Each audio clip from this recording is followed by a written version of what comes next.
Եկեղեցու նկատմամբ իշխանությունների հարձակումը եղել են հայոց պատմության ընթացքում։ Միշտ հայ առաքելական եկեղեցին գտնվել է այդ հարձակումների թիրախում, բայց հիմնականում դա եղել են կամ օտար նվաճումներ, կամ այլ կայսրություններ։ Իսկ այն դեպքերում, երբ որ այդ բախումը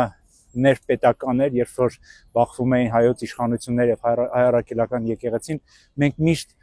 աղետալի հետևանքներ ենք ունեցել։ 4-րդ դարում մենք ունեցանք այդ բախումը եւ մի դար չանցած կորցրեցինք Արշակունյաց Հայաստանը։ Մենք ունեցանք Կիլիկիայում միջեկեղեցականների եկեղեցական բախում եւ կորցրեցինք Կիլիկյան պետությունը։ Ես հետ չէի ուզենա, որ այդ